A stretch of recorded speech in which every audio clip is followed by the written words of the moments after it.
Ստամբուլում Փաշինյան-Էրդողան հանդիպման ընթացքում հնարավոր է որևէ փաստաթղթի ստորագրում, թե ոչ, արդյոք ի վերջո կյանքի կկոչվի երրորդ երկրների քաղաքացիների եւ դիվանագիտական անձնագիր ունեցողների համար հայ-թուրքական սահմանի բացման նախապես ձեռք բերված պայմանավորվածությունը եւ որպես հարցի շարունակություն վարչապետի խոսնակը երեկ ասել էր, որ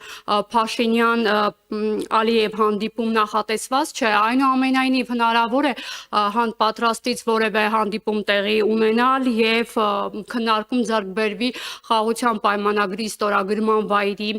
հետ կապված եւ նաեւ այս այցին ընդառաջ Ալիևի կողմից հերթական անգամ խոսեց ադրբեջանցիների այսպես կոչված պատմական հայրենիք վերադառնալու մասին, արդյոք սա համարում եք նախապայման խաղաղության պայմանագրի ստորագրման եւ ադրբեջանական այս նախապայմանի ի պատասխան արդյոք Հայաստանը դիտարկում է հայերի Բաքու, Սումգայիթ, Արցախ վերադառնալու հարցը։ Շնորհակալ եմ։ Մենք մշտապես փորձում ենք կառուցել հայ-թուրքական հարաբերությունները հայ-ադրբեջանական հարաբերությունների կոնտեքստում, բայց պետք է հաշվի առնենք, որ Հայաստան-Թուրքիա երկկողմ հարաբերությունները ունեն կարևոր նշանակություն, հաշվի առնելով, որ մենք չենք կարող փոխել աշխարհագրությունը եւ մենք պետք է մեր հարևանների հետ ունենանք բարիդրացիական հարաբերություններ, որոնք հնարավորություն կտան այս փոթորկող աշխարհում ձևավորել այնպիսի միջավայր, որը թույլ կտա երկարատև եւ կայուն խաղաղության բերի տարածաշրջանում, հատկապես այս զարգացումների ֆոնին մեծ նշանակություն ունի ուղղակի կապերը, որոնք եւ ամրապնդում են վստահությունը եւ հնարավորություն են տալիս, ըստ էության բարձրաբանել այն բոլոր հարցերը, որոնք կարող են առաջանալ երկկողմ հարաբերությունների շրջանակներում։ Սա մեկ ինչ վերաբերում է փաստաթղթերի ստորագրմանը կապված երրորդ դիվանագիտական անձնագրեր կրող կամ երրորդ պետության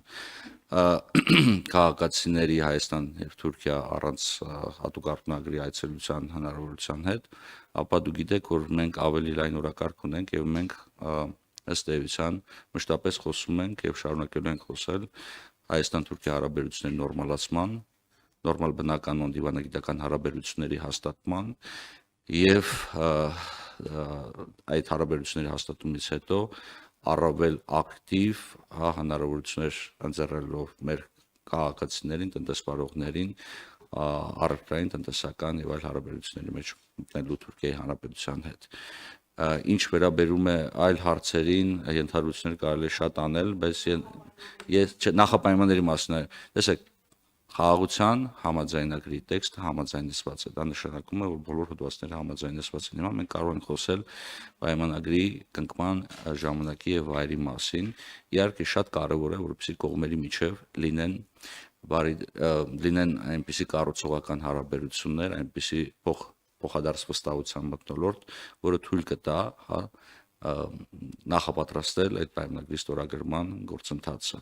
Այս առումով իհարկե տարածաշրջանային կոնսենսուսը հարցի վերաբերյալ մեծ դերակատարություն ունի եւ մեր հարաբերությունների հարևանների հետ եւ հարևանների դրական դիրքորոշումը խաղաղության գործընթացի վերաբերյալ շատ կարեւոր գործոններ կհանդիսանան իրական խաղաղության հաստատման համար։ Պայմանների վերադարձի մասին, մասնավորապես այս նախապայմանի, թերևս հանրությունը տեղյակ չի խաղաղության պայմանագրի կետերում սա ներառված է, թե ոչ։ Ես եւս մեկ անգամ պետք է նշեմ հետեւյալը. ցանկացած տեսակի խաղաղության պայմանագիր, ցանկացած տեսակի բնականon հարաբերությունների հաստատման ուղղված փաստաթուղթ պետք է հիմնված լինի փոխադարձ վստահության եւ ասենց ասեմ կոնսենսուսի, այսինքն միջազգային հանրության մոտ առկա կոնսենսուսի հետ կապված։ Մենք քննարկում ենք այս հարցերը այս համատեքստում եւ ես չէի ուզենա, որ մենք ինչ որտեղ, ինչ որ, չգիտեմ,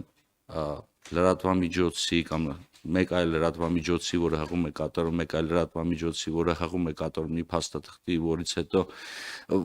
որը հղում է կատարում մեկ պաշտոնատար աղբյուրի եւ ասենք, որ գիտեք, սա դարձել է նախապայման կամ ան։ Ես կխնդրեմ, որպեսզի լրատվամիջոցները եւս այս գործընթացում փորձեին հնարավորինս աջակցող դիրքորոշում բռնեն, որովհետեւ մենք ըստ էության ասում ենք հետեւյալը. խաղաղության պայմանագրի տեքստը համաձայնեցված է, մենք այդ տեքստով շարունակում ենք առաջ եւ շատ կարեւոր է հիմա ձևավորել հատկապես այն զարգացումների լույսի ներքո, որը առկա է այսօր մեր հարավում կամ մեր հյուսիսում, գիտեք բոլորդ, անհրաժեշտ է ունենալ այնպիսի փոխվստահության միջավայր, որը թույլ կտա երկարատև կայուն խաղաղություն